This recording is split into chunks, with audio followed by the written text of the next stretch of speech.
Do you know someone on your holiday gift list that's looking to cut costs? Consider a Henson razor.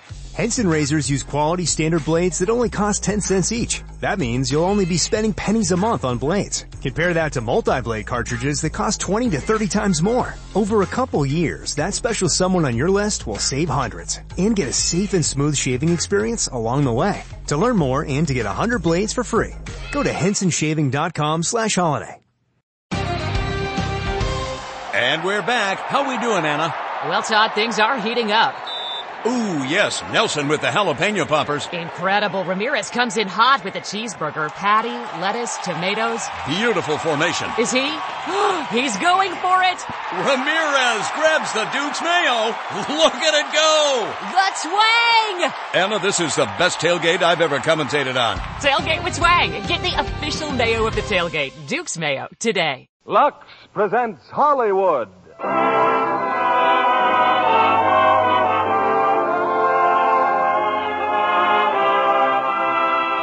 Lever Brothers Company, the makers of Lux Toilet Soap, bring you the Lux Radio Theater, starring James Stewart, Donna Reed, and Victor Moore in It's a Wonderful Life.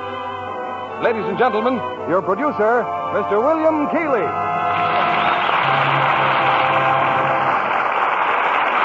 Greetings from Hollywood, ladies and gentlemen. Tonight we bring you one of the season's most inspiring hits, a Liberty Films production that's been nominated for the highest screen award. Yes, It's a Wonderful Life. And we present it now with its original fine stars, Jimmy Stewart and Donna Reed. Jimmy in the role which won him a nomination for the best performance of the year. Also in our cast is starred that fine comedian, Victor Moore. It's a Wonderful Life is the drama of a typical American. Might be you, it might be me. He dreams of glory, he lives in hope, he loves and doubts, and only Providence puts a final value on his service to humanity. Our story starts before the war, when life was normal. Shortages were generally unknown, and simple luxuries like Lux soap were abundant. I won't say that's the only reason people said it's a wonderful life, but I do know from the thousands of letters in our files that most of them said it's a wonderful soap. And they keep right on saying it day after day. In fact, the popularity of Lux soap is what makes it possible to present such entertainment as Frank Capra's great production, It's a Wonderful Life, starring Jimmy Stewart as George, Donna Reed as Mary Hatch, and Victor Moore as Clarence.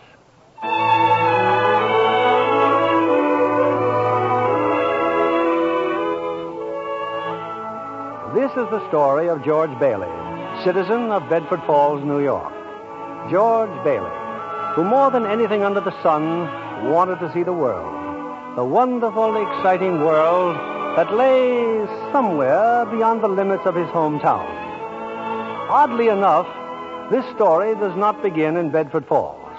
In fact, it doesn't begin anywhere in the world. It begins in heaven, where the superintendent of angels has just summoned an apprentice angel named Clarence. Oh, I'm really going down to Earth, sir? Oh, how splendid. Yes. There's a very discouraged man down there, Clarence. George Bailey. At exactly 10:45 p.m., Earth time, he'll be thinking seriously of ending his life. Oh, dear, his life. Now, I want you to stop him if you can. Now, sit down. I'll give you Bailey's case history. Sir, if I should accomplish my mission, may I perhaps get my wings? I've been waiting over 200 years now, and, well, people are beginning to talk. Clarence, what's that book? The Adventures of Tom Sawyer, sir. I was reading it when you sent for me. Oh, fine book. Excellent. Well, you do a good job on George Bailey, and we'll see about your wings. Oh, thank you, sir. Now, listen. When George Bailey was a boy, two events occurred that you should keep in mind. One was when his young brother, Harry, fell through the ice and almost drowned. George saved him. Brother fell through the ice. George saved him. Ever since, George has had a bad ear. All that icy water, you understand. Yeah, bad ear. Yes, sir. The other event came a few months later. George used to work after school in Mr. Gower's drugstore. One day, Mr. Gower's only son died of influenza. It was a terrible blow, and poor Mr. Gower tried to lose his grief in whiskey. Where you been, George? Mrs. Blaine's called twice. What happened to her prescription? You lost it, didn't you? No, Mr. Gower. Here it is. Well, you good for nothing. Don't you know that Blaine girl's very sick? Mr. Gower, my ear. You're hurting my sore ear. Teach you to loaf, you lazy brat. Mr. Gower, you don't know what you're doing. You put something wrong in those capsules. Shut up. Oh, I know you feel bad, but look, Mr. Gower, look. This bottle, you use this bottle to make up the capsules. It's poison. Poison? Don't hurt my sore ear again, Mr. Gower. Oh, George. That's why George. you deliver, Mr. Gower. All I wanted was to make sure. George.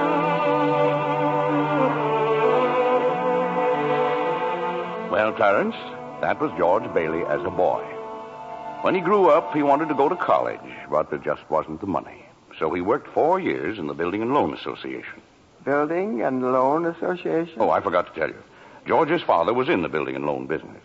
He and George's uncle, Billy. High ideals and low bank account.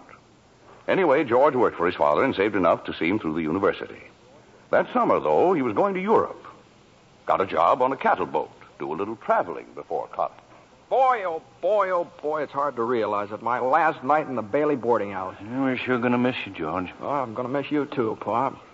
Hey, what's the matter? You look tired. Oh, I had another tussle with old Henry Potter today. Well, I thought when you put him on the board of directors, he'd ease up. Oh, so did I.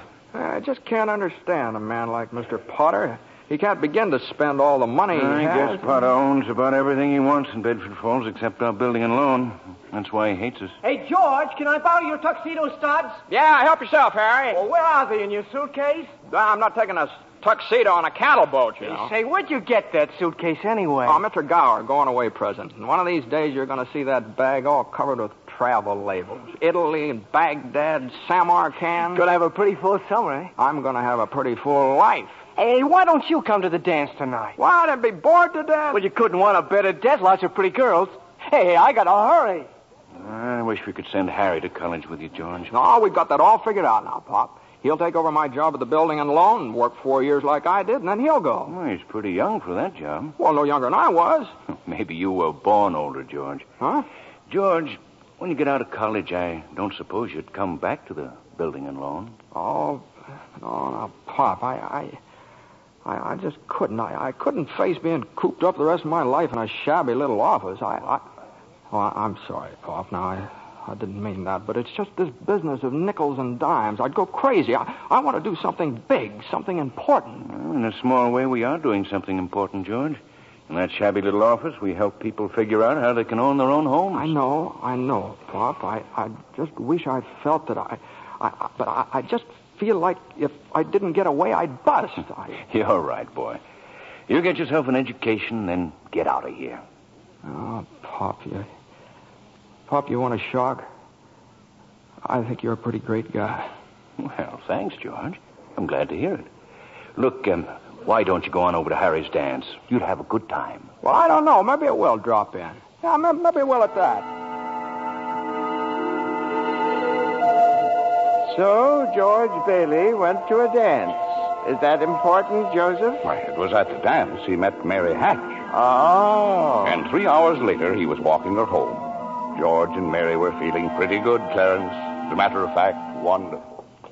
Buffalo girl, can't you come out tonight? Can't you come out tonight? Can't you come out tonight? Buffalo girl, can't you come out tonight? And dance by the light of the moon. Hot dog. Oh, boy, just like an organ. At least. Hey, you know something? If it wasn't me talking, I'd say you were the prettiest girl in town.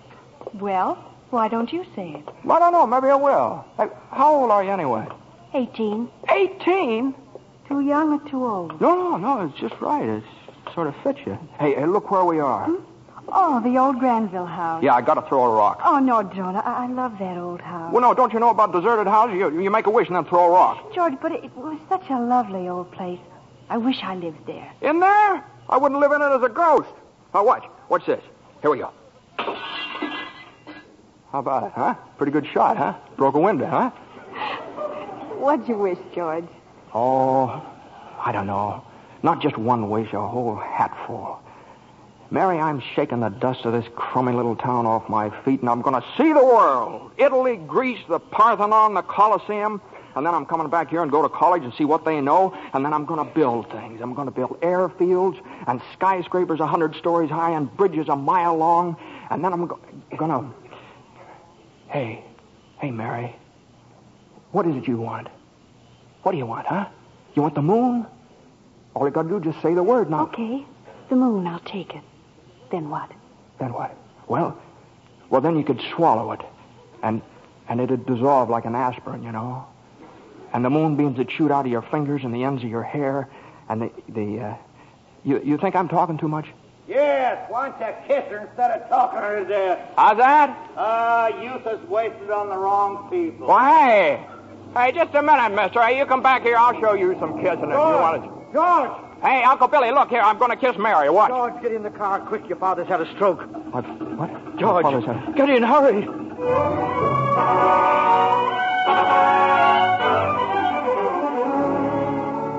Well, George's father died that night, Clarence. So, of course, George couldn't go to Europe. But that fall, just as he was ready to leave for college, the directors of the building and loan had a meeting. They were going to appoint a successor to Mr. What was that you said, Mr. Potter? I said as long as Peter Bailey's dead, let's dissolve the building and loan. We don't need it. Now, wait a minute. Oh, you wait a minute. Peter Bailey was not a businessman. Ideals without common sense can ruin a town. What do we get? A discontented, lazy rabble instead of a thrifty working class. Hold on, Mr. Potter. I meant no disrespect, George, but... Oh, wait a minute there. Why my father ever started this cheap penny ante building and loan, I'll never know. But just remember this, Mr. Potter, this rabble you're talking about, they do most of the working and the paying and living and dying in this community. Well, is it too much to have them work and pay and live and die in a couple of decent rooms and a bath? Anyway, my father didn't think so. People were human beings to him. But to you, a warped, frustrated old man, they're cattle.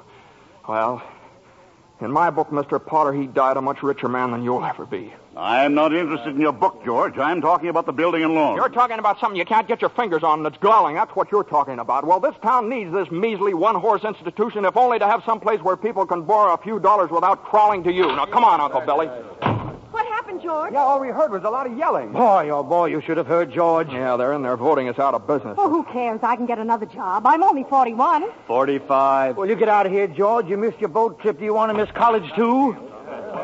George, we've just voted Potter down. We're still in business. Whoopee! We're still in business. We're still in business. But there's one condition, George. They've appointed you to take your father's place. Appoint me? But I'm going to college. Look, this is my last chance. Uncle Billy's your man. George, you've got to take it. They'll vote with Potter otherwise. They said so. They even...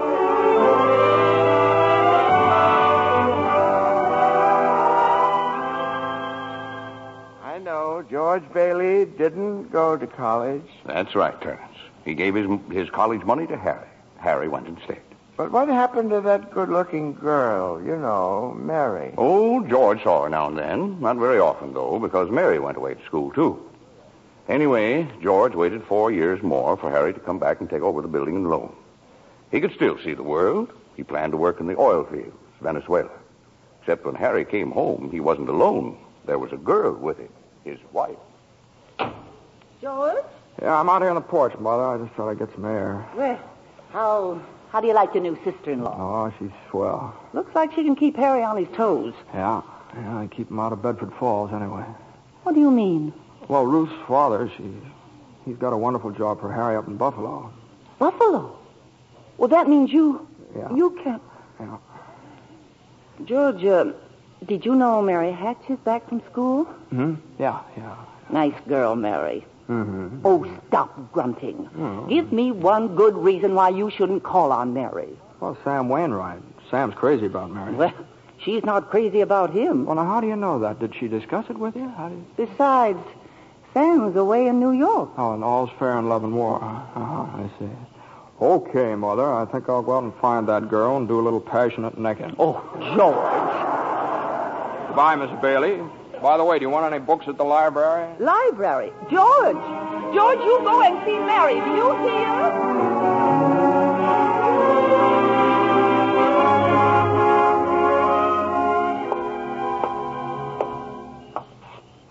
George, is that you out there? Oh, hello, Mary. Well, are you coming in? I just happened to be passing by here. Oh, Oh, I thought you were picketing. Have you made up your mind? How's that? Have you made up your mind? About what? About coming in. Your mother just phoned. She said you were coming over. My mother just phoned. What does she mean, Carla? I just happened to be passing by, that's all. I didn't... Well? Well, I'll come in for a minute, but I didn't tell anybody I was coming here. You fella can't go out for a walk nowadays without you. When'd you get back? Tuesday. Where'd you get that dress? Do you like it? It's all right. Well, no point standing here on the porch. Come on in. I still can't understand it. I didn't tell anybody I was coming here, you know. Would you rather leave? Well, no, I don't want to be rude. Sit down for a while. It's nice about your brother and Ruth, isn't it? Yeah. That's all right. Don't you like her? Well, of course I like her. She's a peach. Oh, just marriage in general. You're not enthusiastic. If you're a last-minute gift shopper, then Instacart is your holiday rescue app this season. No more tracking packages, no more trips to the post office, and no more Christmas gifts arriving in February. Instead, you can just download Instacart to order gifts like beauty, tech, and gourmet goods from local stores and get them delivered in as fast as 1 hour. Plus, right now, you'll get free delivery on your first 3 orders. This offer is valid for a limited time. $10 minimum per order. Additional terms apply. Must be 21 plus to purchase alcohol where available.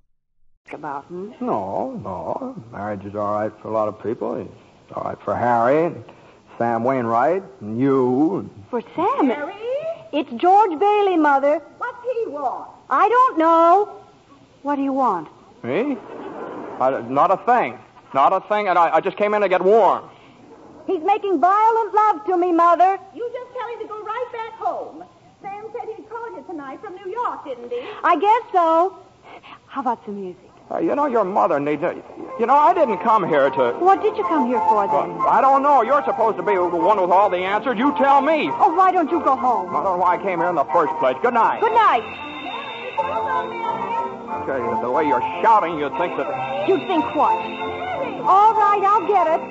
George, on your way out, would you mind turning off the phonograph? I'd be very happy to.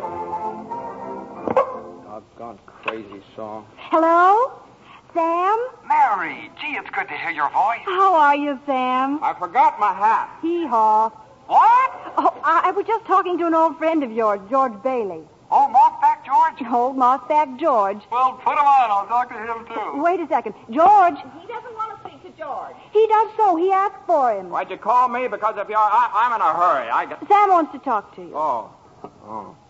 Hiya, Sam. Hey, fine pal you are, trying to steal my girl. What do you mean? Nobody's trying to steal anybody's girl. Here, Mary, take the... No, wait, George. I want to speak to you both. Tell Mary to get in the extension upstairs. He says for you to get on the extension upstairs. I can't. Mother's on the extension. We can both hear, George. Just put your head a little closer. What? There, that's better. We're listening, Sam. Well, I have a big deal coming up that's going to make us all rich. George, you remember that time you told me about making plastics out of soybeans? Soybeans? Yeah. Soybeans, yeah. Well, my father's checked into it, George, see? And now he's going to put up a factory. How do you like that? A factory, huh? And here's the point, George. I may have a job for you unless you're still married to that broken-down building and loan. Oh, Mary? I'm here. You tell that guy I'm giving him a chance of a lifetime. Do you hear? He says it's the chance of a lifetime. And give me that phone. Here's George again, Sam. George. Now, you listen to me, Mary. I don't want any plastics, and I don't want any job, and I don't want to get married ever to anyone. Do you understand that? I want to do what I want to do, and you're not going to trick me. And you're... Mary. George. Mary. Oh, Mary, darling, I love you, Mary.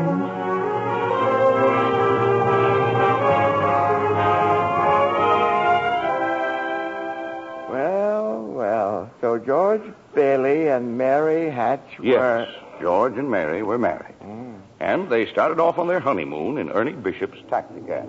Hey, where are you two going on this here now honeymoon? We're going to shoot the works, Ernie. A whole week in New York, a whole week in Bermuda, the highest hotel, the oldest champagne, the hottest music, and the prettiest wife. So you're finally getting out of Bedford Falls, huh? Then what? Then what, honey? After that, who cares? That does it. Hey, Mrs. Bailey, I haven't kissed you. Hey, George, there's something funny going on over there. Look over there at the bank. It looks like a run. All right. Pull over a minute, will you, Ernie? George, let's not stop. Please, let's go straight to the No, wait a station. minute. I better see what it is. I'll be right back. George, please. George!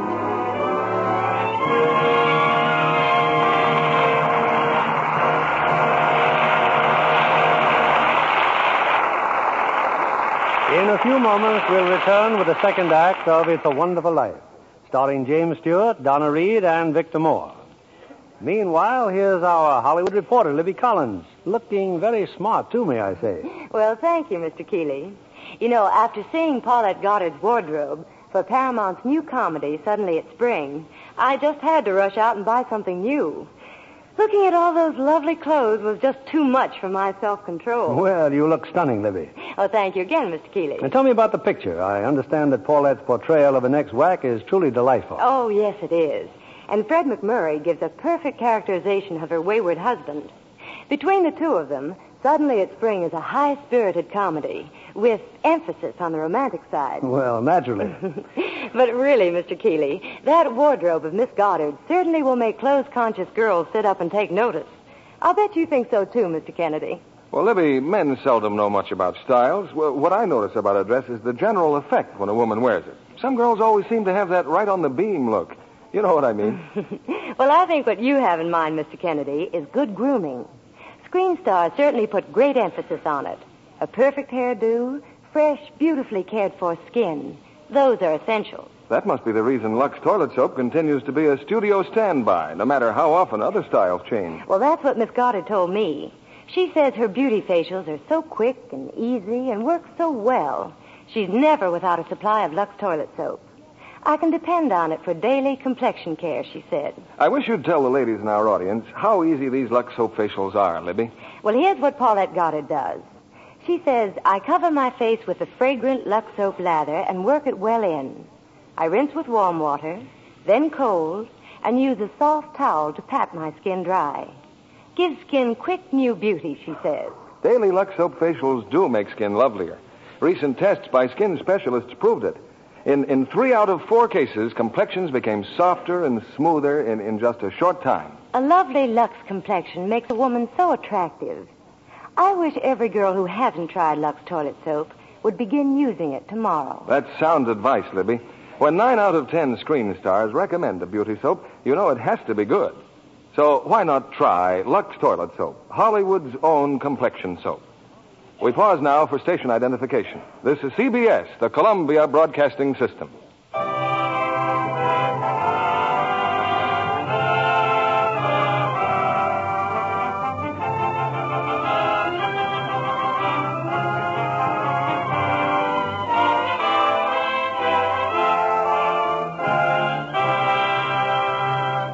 Act 2 of It's a Wonderful Life, starring Jimmy Stewart as George, Donna Reed as Mary, and Victor Moore as Clarence.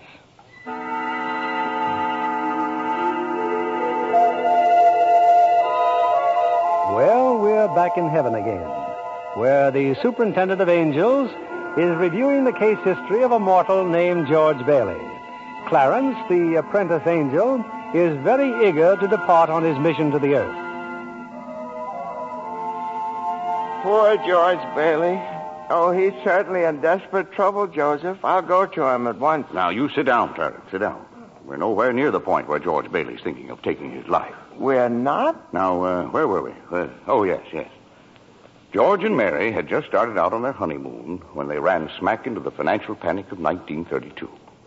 In the waiting room of the building and loan, 100 frantic people were clamoring for their savings. Hey, what's going on, Uncle Billy? What's happened? All those people out there. This is a pickle, George. All I know is the bank called our loan an hour ago. I had to hand over all our cash. Holy mackerel. Whole town's gone crazy. Bank's in the same spot we are. Our charter, too. What about our charter? Our charter says we have to stay open until 6 p.m. The state can take away our license if we don't. How can we stay open till 6 without any money? George, where are you going? Out to talk to those people. Come on. Now, please, folks. Now, just a minute. Just a minute. Now, please. How about our money, George? Where's our money? Now, come on. Now, please. Wait a minute. Now, listen to me. Now, you're thinking of this place all wrong. Your money's not here. Wait a minute. Now, let me tell you, your money's in people's houses. In the Kennedy house, and the McLaren house, and in your house, and 100 others. Now, what are you going to do? Foreclose on them? I got $240 in shares. Now, let me have it. All right, Charlie. Now, you'll get your money in 60 days. 60 days? Well, now, look, that's what you agreed on when you bought your shares. I got my money! Yes! Old man Potter's taking over the bank. He'll pay you 50 cents on every dollar. Then let's take our shares to Potter. Half is better than nothing. Now, wait a minute, please, folks. I beg of you not to do this. If Potter gets hold of your shares, he'll be owning this building and loan. And he's got the bank, he's got the bus line, he's got the department stores, and now he's after us because he wants to keep you living in his shacks and paying the kind of rent he decides to charge. Now, we can get through this thing all right, but we've got to stick together. We've got to have faith in each other. My husband's out of work. We need money. I've got doctor bills to pay. I can't feed my kids on savings. We still got some money. Hey, Mary. Here it is, George. You told me to hold on to it. Would have made a nice honeymoon. Bought furniture, too. Hey, now, wait a minute. Whoa, listen. I've got $2,000. All right, Charlie, how much do you need? $240. No, Charlie, now listen, just enough to tide you over. I said $240. Okay. Uncle Billy, give Charlie $240. All right, Ed. Now, how much just to get by? Oh, $20, I suppose. Now you're talking. Now, Mrs. Thompson, how about you? $20 will do me. Good. $20. Uncle Billy, pay it back when you can now. Pay it back when you can. All right. Who's next?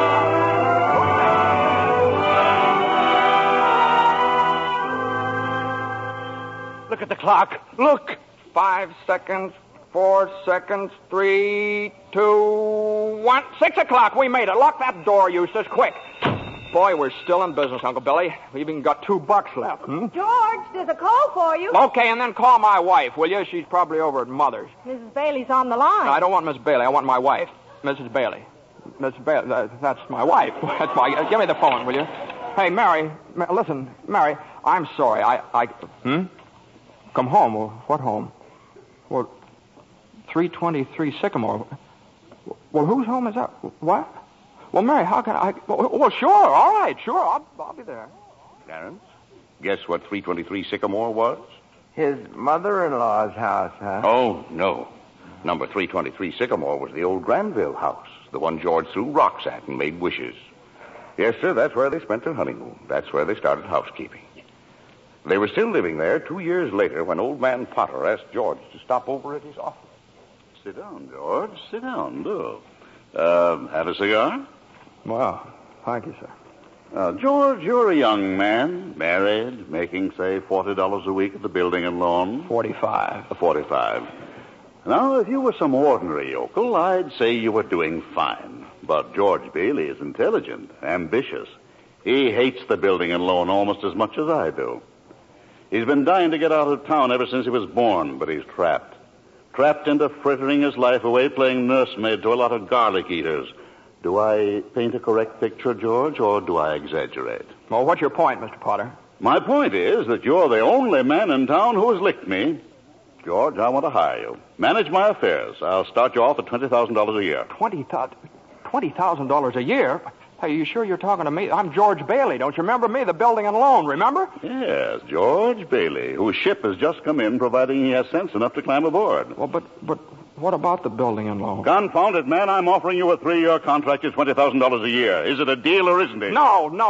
The answer's no, doggone it. If you offered me $1 million to stay around this town and play stooge to you, the answer'd still be no. Now, let me alone. Don't bother me.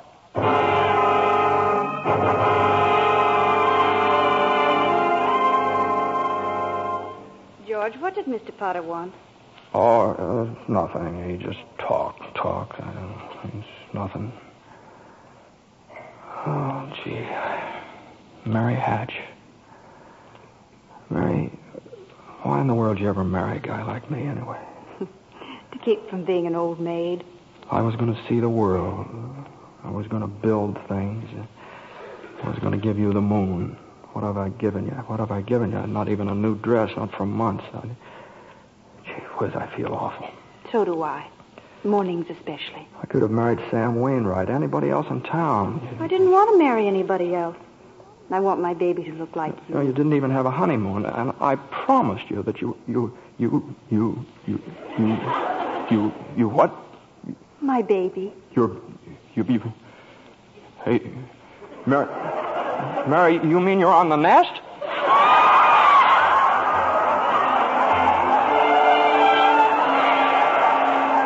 Well, Mary had her baby, Clarence, a boy.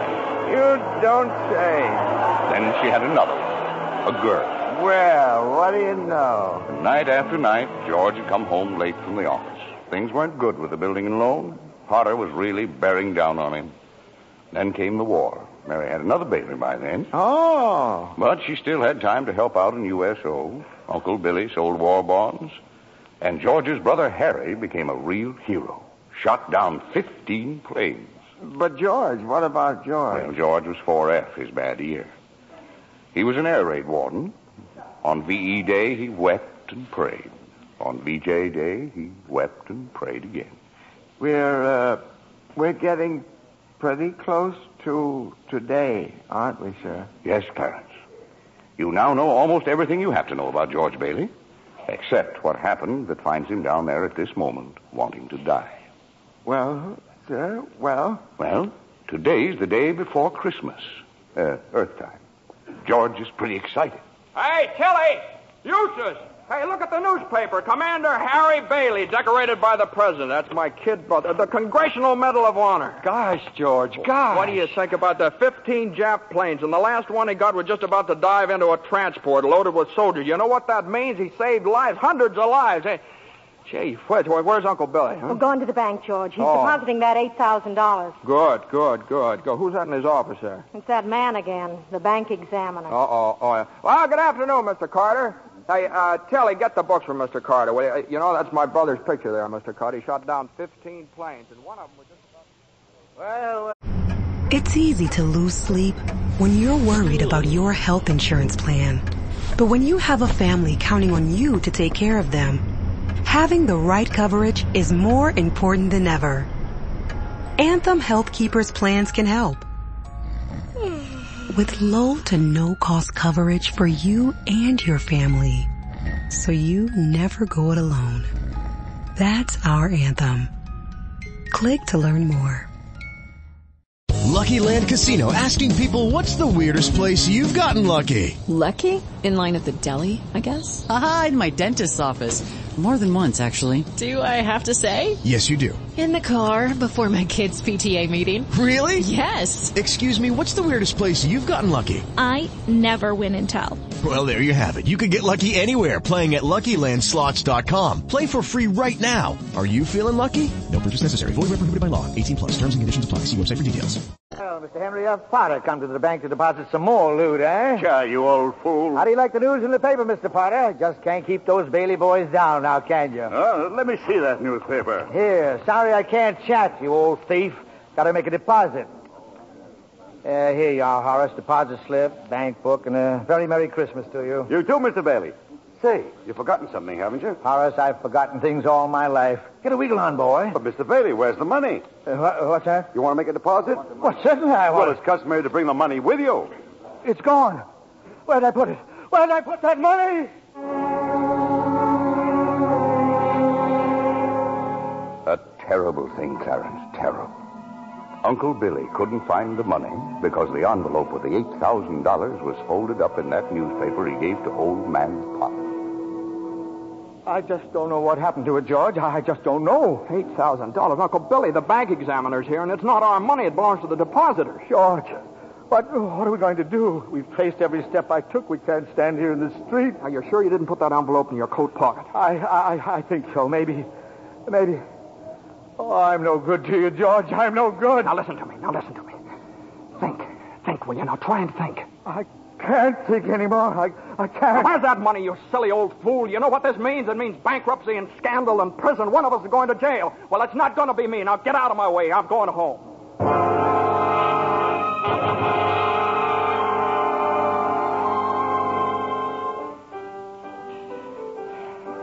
George, dear, what's wrong? You haven't said a word since you came home. Oh, well, that banging on that piano. Does she have to just keep playing that same piece over and over and over and over again? I have to practice for the Christmas party, Daddy. What is it, dear? Another hectic day? Yeah, another red letter day for the baby. Dad, the Murphy's got a brand new car. You should see it. What's the matter with our car? Isn't it good enough for you? I'm sorry, Dad. I only... Run upstairs, Petey. See if Zuzu's all right. Okay, Mom. Now, what do you mean? What to see if Zuzu's all right? What do you mean? Oh, she caught a little cold coming home from school. She didn't button up her coat. Well, what is it? What do you mean, just a cold? George, the doctor said it was nothing serious. Was the doctor here? Well, I thought he'd better look at her. It's this old drafty house. It's no wonder we don't all have pneumonia. Might as well be living in a refrigerator. Why do we have to live here in the first place and stay around this measly, crummy old town? George, what's happened? Everything's happened. You call this a happy family? Why do we have to have all these kids? Daddy, how do you spell frankincense? I don't know how you spell. You ask your mother. Where are you going? Upstairs to see Zuzu. Hello? Oh, thank you, Mrs. Welch. I'm sure she'll be all right. Who's that?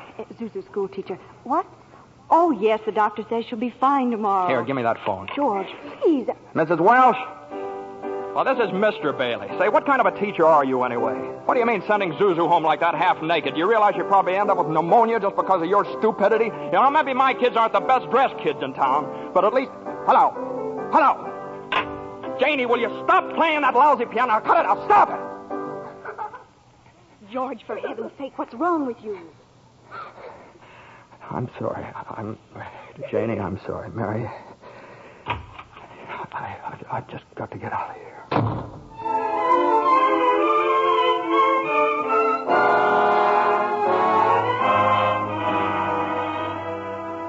So that's it, George. You're short $8,000 in your accounts, eh? Oh, please, Mr. Potter, I'll pay any sort of a bonus if you still want the building and loan. You say it was lost. Have you notified the police? No, sir, I haven't done that yet. Harry's home. Oh, I come to me. What about your good friend, Sam Wainwright? I can't get a hold of him. He's in Europe.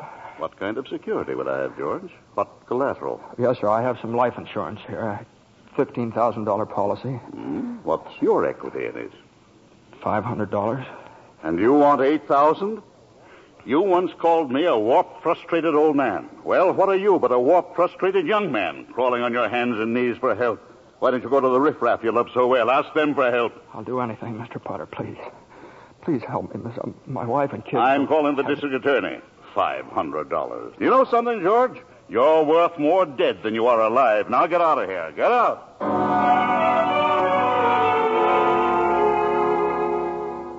And all the time, Potter had the $8,000 in his desk drawer. It's still there, Clarence. But where's George, sir? Where? Well, he went over to Martini's Cafe. He's had a couple of drinks, Clarence. He's just standing there, sort of in a daze. Oh, God. God, dear Father in heaven, I'm not a praying man, but if you're up there and you can hear me, please show me the way. I'm at the end of my rope. Show me the way, God. Mr. Bailey, you all right? Don't drink anymore, Mr. Bailey. Please, you don't feel good. Bailey? You say Bailey? Which Bailey? This gentleman is Mr. Bailey, George Bailey. George Bailey, huh? And the next time you talk to my wife like that, she'll get worse. It isn't enough she slaves teaching you stupid kids how to read and write. You got to ball You out. get out of here, Mr. Welch. You hit my best friend. Get out. All right. Mr. Bailey, you okay? Who's that? Mr. Welch, but don't worry. He don't come in this place no more. I'll get something for your face. It's bleeding. I'm all right. Please don't go away, Let me Mr. alone. Bailey. Please don't go away.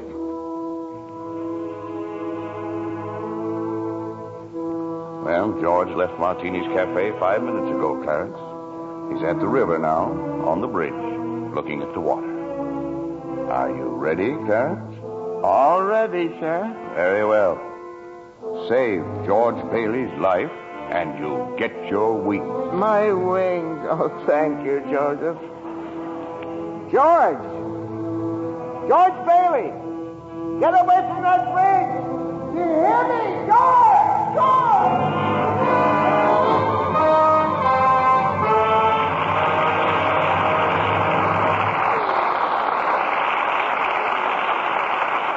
In just a moment, we'll bring you Act 3 of It's a Wonderful Life, starring Jimmy Stewart, Donna Reed, and Victor Moore. The popular theory about beautiful blondes is that they're content to be merely decorative. Our lovely guest tonight, Miss Susan Blanchard, completely disproves that idea. Besides being a hard-working Fox starlet, Susan, I understand you're a wonderful cook. I really love housekeeping, Mr. Keeley. But most of all, I enjoy the training I get at the studio. It's work, but it's fun, too. You're an Easterner, aren't you, Susan? Yes, a native New Yorker. I thought so. It was the Broadway theater that inspired me to think of show business as a career. Well, that's interesting. I used to save my allowance and go to every play I could. One of my favorite actresses was Jane Wyatt. Uh-huh. Imagine, Mr. Keeley, what a thrill it was for me to meet her right here in Hollywood. Jane Wyatt's latest picture, Boomerang, was made in the East, I understand. Yes. But she and Dana Andrews, who stars in Boomerang with her, were in Hollywood to see a studio showing of the picture. Oh, I see. Jane Wyatt is my ideal of a stage and screen star. So talented and so lovely to look at. Just as lovely in real life, too. She is indeed. It wasn't long before I discovered that she's as keen about Lux toilet soap for beauty care as I am. You know, I'm a Lux girl, too. We're glad to hear you say that, Miss Blanchard, because that's a very beautiful Lux complexion I see before me.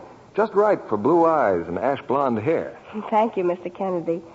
Any girl in pictures is delighted to find out about Lux toilet soap as a beauty care. Active lather facials are so quick and easy, and they really make a difference in your skin. Thousands of busy, attractive women have discovered that, Miss Blanchard. Daily Lux Soap Complexion Care does make skin lovelier. Otherwise, it wouldn't be the choice of 9 out of 10 screen stars. Lux toilet soap is all-around beauty care for me. I use it as a bath soap, too. It has such delightful perfume, leaves a lovely fragrance on the skin. Thank you, Miss Susan Blanchard. I hope our audience will be seeing that lovely Lux complexion of yours in a screen close-up one of these days. Now, back to our producer, William Keeley. Act 3 of It's a Wonderful Life, starring Jimmy Stewart, Donna Reed, and Victor Moore.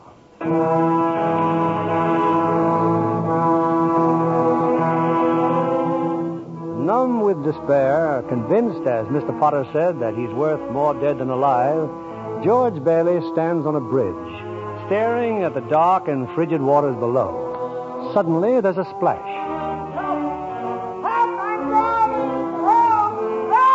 No, that's not George. It's Clarence, the apprentice angel. And there goes George in after him. It's a few minutes later now, and in the bridge-keeper's shack, George and Clarence are drying off. You both sure you're all right? You want a doctor? No, I'm all right. Oh, I'm fine. This underwear, I didn't have time to get anything more stylish. My wife gave me this on my last birthday. I passed away in it. You what, mister? I see Tom Sawyer is drying out, too. Who? My book. I left in such a hurry, I brought Tom Sawyer with me. Hey, how'd you happen to fall in? Oh, I jumped in. I jumped in to save you. Jumped in to save me? Well, I did, didn't I? You didn't go through with it, did you? Go through with what? Suicide. Hey, it's against the law to commit suicide around here. Yeah, it's against the law where I come from, too. Where do you come from? Heaven. Oh, that's very funny. Your lips bleeding. Yeah, I got a bust in the jaw in answer to a prayer. Oh, no, George. I'm the answer to your prayer. Hey, how'd you know my name? Oh, I know all about you. Well, who are you supposed to be, anyway? Clarence Oddbody, AS2. Clarence Oddbody. What's the AS2 for? Angel, second class. Hey, I'm getting out of here. You may not need a doctor, but I do. Cheerio, my good man. Hey, look here. Why'd you want to save me? Because I'm your guardian angel, George. Oh, I see. Uh-huh. Well, you look like about the kind of an angel I'd get. What happened to your wings? Well, I haven't won my wings yet. That's why I'm an angel, second class. Oh, I see. But you can help me earn them, George, by letting me help you. Oh, don't happen to have $8,000 on you, do you? Oh, no. We don't use money in heaven. Oh, that's right. Yeah, I keep forgetting. I see. Comes in pretty handy down here, bub.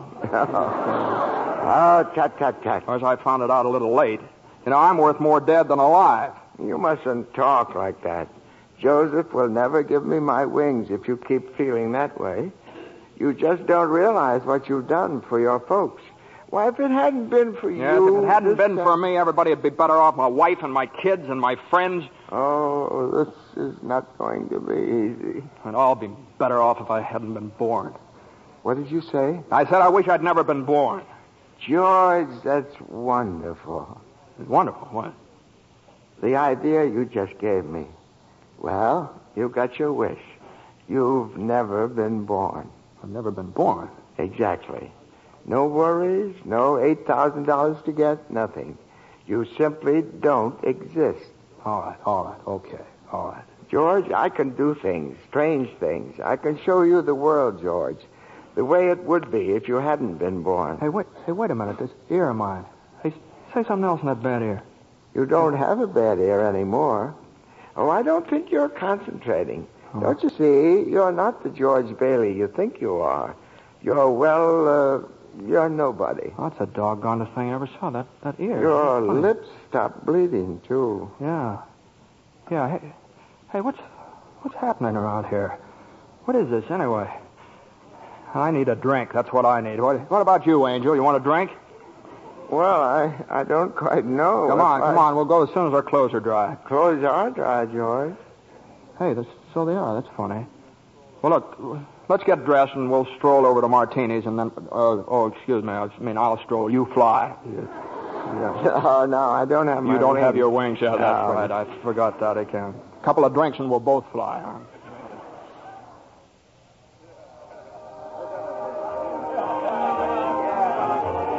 What'll you have, fellas? Hey, where's the boss? Where's Martini? Look, wise guy, I'm the boss, see? Okay, well, double scotch, quick, will you? What's yours? You know what I just love? Some mulled wine. Huh? Heavy on the cinnamon and light on the cloves. Off with you, my lad, and lively now. Now cut it out. No, come on here. Just give him the same as I ordered. He's okay. 2 double scotch. What about this place? It's all changed. All of Bedford Falls has changed. You're having your wish, George. You've never been born. Oh, there'll be lots of things you've never seen before. Oh, good. Somebody just made it. Made what? Every time a bell rings, it means some angel's got his wings. What'd you say? Look, Clarence, I don't think you better talk about angels around here. Don't they believe in angels? Oh, yeah, they believe in them, but it's just a Well, then why should people be surprised when they see one? Don't mind him, bartender. He's just a little fella. He just never grew up, man. How old are you anyway, Clarence? Well, next May, I'll be 293. That does it. A couple of pixies, huh? Go on, get you. Hear me, get. Where's Martini? Will you Stop tell me? asking about Martini. Ain't here any... Hey, you. Rummy, didn't I tell you never to come panhandling around here? George, look. Hey, it's Mr. Gower. Mr. Gower. Listen, Mr. Gower, don't you know me? This is George Bailey. You buy me a drink, mister? Just one drink, will you, mister? Pinky! Yeah, Nick. Throw the rummy out. Oh, no, please. Hey, bartender, that's Mr. Gower, the druggist. That rumhead spent 20 years in jail for poisoning some kid. If you knew him, you must be a jailbird yourself. Pinky, here's 2 more. Get him out of here. Get up, George. Good thing he threw us in a snowbank, huh? Where's Mr. Gower? Mr. Gower doesn't know you, George. You see, you weren't there to stop him from putting poison into that prescription. Hey, what do you mean I wasn't there? Look, tell me, what are you? Are you a hypnotist? George. Look, well, why am I seeing all these strange things here? Don't you understand? It's because you were not born. Well, if I wasn't born, then who am I? Nobody. You have no identity. What do you mean I have no identity? No papers, no driver's license, no 4F card, no insurance policy. Zuzu's bell. What? Zuzu's bell. I bought my little girl a bell to hang on the Christmas tree, and I forgot to give it to her. I've got it in my... It's gone. It's gone, too. Everything's gone. But you've been given a great gift, George. A chance to see what the world would be like if you'd never been born. You're crazy. You're crazy as a bedbug, and you're driving me crazy, too. Now, look, I'm going home to my wife and family. Do you understand that? And I'm going home alone. Better not leave him alone, Clarence. Keep following him. Joseph, I'll stay near him, sir. Poor George. He's seeing Main Street now the way it'd be if he hadn't lived. The thing that's really shocked him, sir, is the building and loan office. Know what's there now? Pawn shop. What's he doing? Can you see? He's talking to Ernie Bishop, the taxi driver. He wants to go home. You better tag along, Clarence. Oh, I will, sir. I will. Come on, step on it, will you, Ernie? Get me home. I'm off my nut. Where do you live, buddy? Oh, now, doggone it, Ernie. Don't you start pulling that stuff on me. 323 Sycamore. 323 Sycamore. Yeah, hurry. I'll put his Zuzu's sick. Okay, buddy. Hey, look, Ernie, I don't know what's happened. I'm going crazy or something. I got some bad liquor. Now, look, tell me this now. You're Ernie Bishop, right? And you live with your wife and kid down You see my wife? What do you mean? I've seen your wife. I've been in your house 100 times. What do you... We built it for you, didn't we? My wife took the kid and ran away 5 years ago, and I ain't never seen you before in my life, see? Okay, Ernie. Okay. Just step on it. Get me home.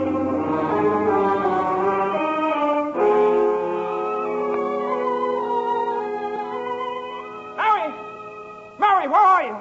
Janie, Petey, Zuzu. Zuzu, where are you? This is just an old abandoned house, George. You have no wife. No children. Where are they? What have you done with them? Hey, I'll break that hen. See, I told you. All right, up with your hands. Oh, Bert the cop. Thank heaven you're here. Now, look, why don't you be a good fella and I'll take you to a doctor? Bert, listen to me. What's the matter with you guys? Now, listen, it's that fellow there. He says he's an angel. He tried to hypnotize me. I hate to use my nightstick, but I guess I... Ow! Run, George, run. He can't hit you while I'm fighting him. George, run. My teeth aren't what they used to be. Joseph, help! Joseph! Where'd they go, Arnie? Where'd they go? I don't know. They just disappeared.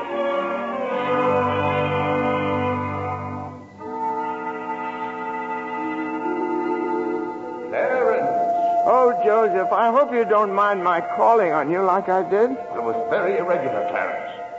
You're by yourself again. Where's George? He's at his mother's house, sir. Well, if George hasn't been born, he has no mother. Oh, he's being very stubborn, sir. He'll just have to find these things out for himself. But his mother, that's a terribly bitter blow to a man, his own mother not knowing him. You mean I shouldn't have let him... I mean you better find him right away. Oh, and stop fighting policemen, Clarence. I'm here again, George. My own mother didn't know me. If only Harry were here. If my brother were only back from Washington. Your brother fell through the ice and was drowned at the age of 9. Well, that's a lie. He got the Congressional Medal of Honor. He saved the lives of every man on that transport. Every man on that transport died. Strange, isn't it? Each man's life touches so many other lives. Harry wasn't there to save them because you weren't there to save Harry. Don't you see, George? You really had a wonderful life. Don't you see what a mistake it would be to throw it away? Clarence. Yes? Where's Mary? Please, where's my wife? I'm not supposed to tell. Tell me where she is. You're not going to like it, George. Where is she? I'll choke it out of you if I have to. Where's my wife? The library. She works there. She's just about to lock up for the night. So George, come back. Oh, there must be some easier way for me to get my wings. Mary. I'm sorry, the library's closed. Mary, it's George. Don't you know me? No, I don't know you. Let me go. Mary, please, don't do this to me. Mary, please, help me. Help me. Where are our kids, Mary? I need you, Mary. Get please. away from me. Help! me. Help me, Mary. I'm George. Mary.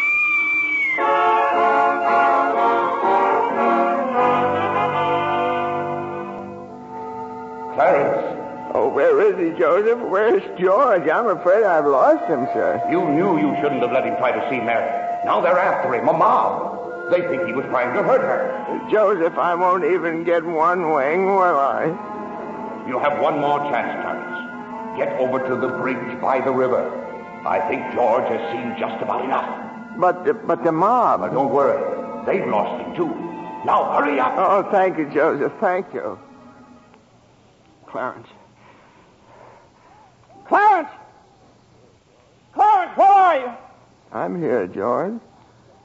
Help me, Clarence. Get me back. I don't care what happens to me. Only get me back to my wife and kids, please.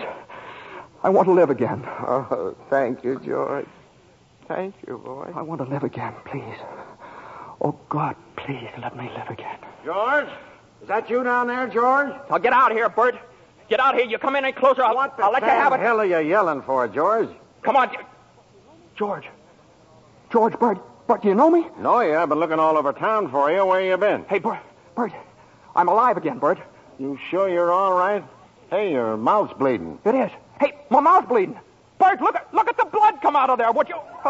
And where's Zuzu's Christmas bell, Bert? I had it right in my pocket. Here it is. Hey, it's in my pocket. What do you know about it? Hey, Merry Christmas, Bert. Well, Merry Christmas. Get in the car. I'll drive you home. You will, Bert? We'll do that. And turn the siren wide open, huh? Merry Christmas, Bedford Falls. Hey, Merry Christmas, old building and loan. Merry Christmas, Mr. Potter.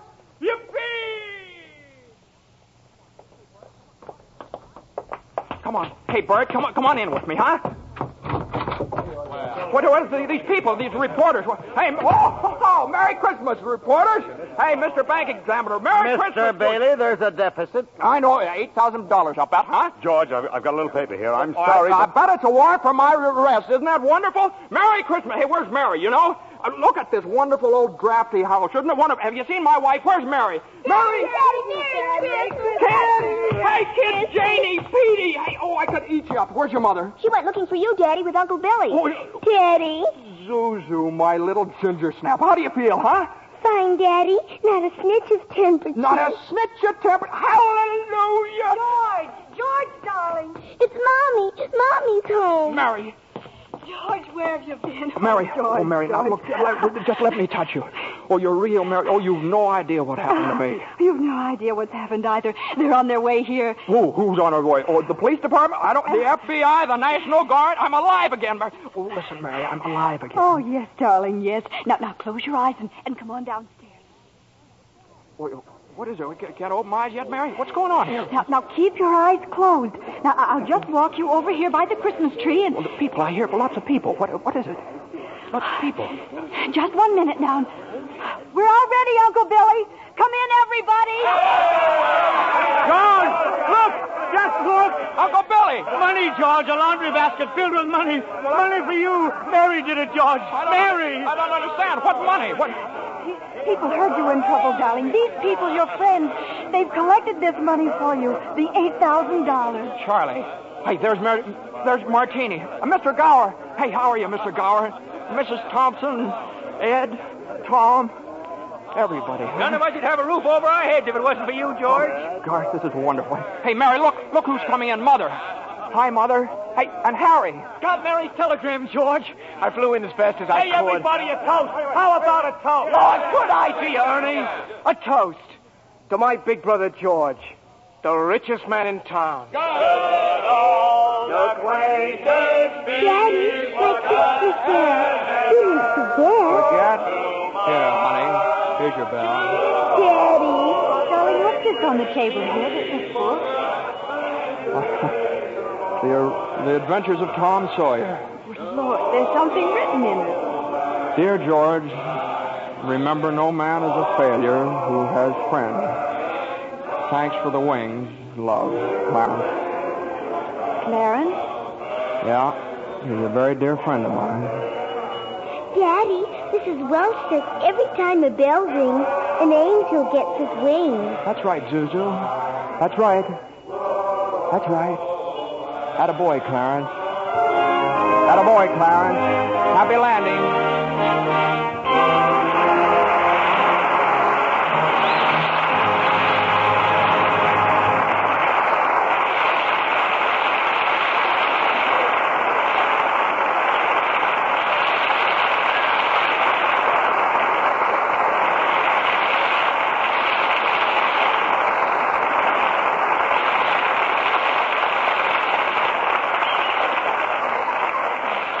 It's a wonderful life so long as we can have such fine performances as we enjoyed tonight.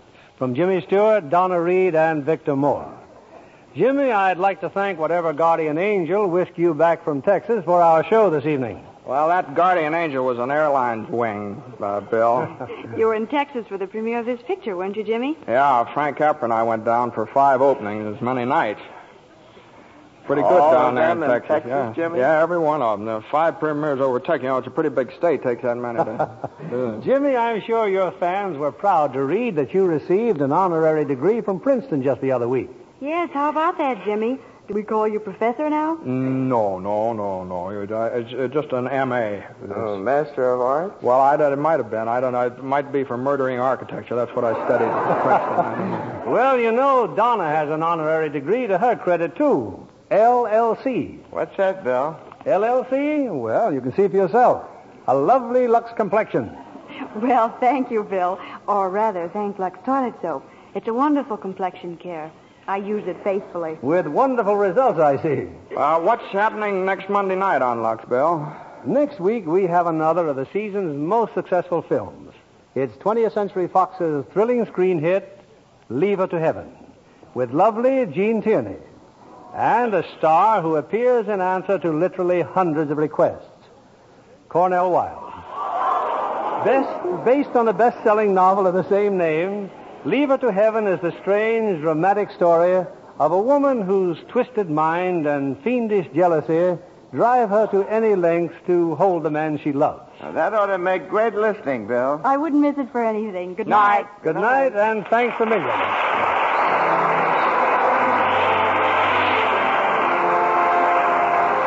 Lever Brothers Company, the makers of Lux Toilet Soap, join me in inviting you to be with us again next Monday evening when the Lux Radio Theater presents Gene Tierney and Cornell Wilde in Leave Her to Heaven. This is William Keeley saying good night to you from Hollywood.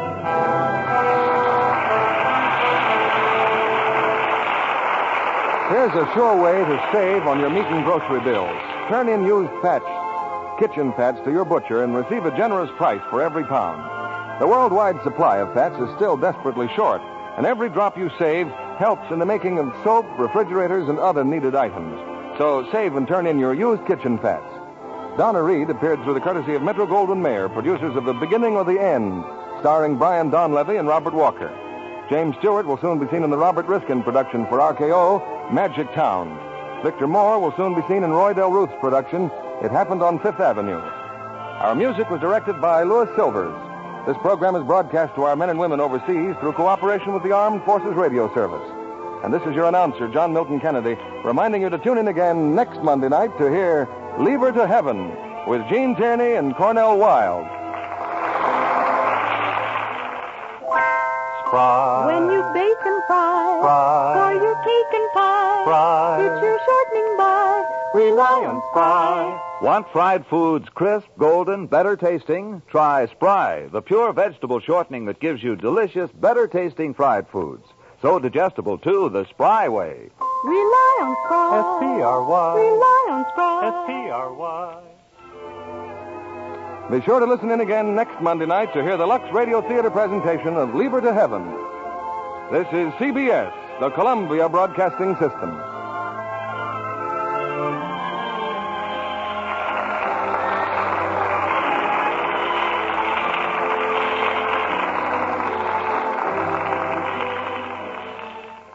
Lucky Land Casino, asking people, what's the weirdest place you've gotten lucky? Lucky? In line at the deli, I guess? Aha, in my dentist's office. More than once, actually. Do I have to say? Yes, you do. In the car before my kids' PTA meeting. Really? Yes. Excuse me, what's the weirdest place you've gotten lucky? I never win and tell. Well, there you have it. You can get lucky anywhere, playing at LuckyLandSlots.com. Play for free right now. Are you feeling lucky? No purchase necessary. Void where prohibited by law. 18+. Terms and conditions apply. See website for details. It is Ryan here, and I have a question for you. What do you do when you win? Like, are you a fist pumper, a woohooer, a hand clapper, a high fiver? I kind of like the high five, but if you want to hone in on those winning moves, check out Chumba Casino. At ChumbaCasino.com, choose from hundreds of social casino-style games for your chance to redeem serious cash prizes. There are new game releases weekly, plus free daily bonuses, so don't wait. Start having the most fun ever at ChumbaCasino.com. No purchase necessary. VGW Group. Void where prohibited by law. See terms and conditions. 18+.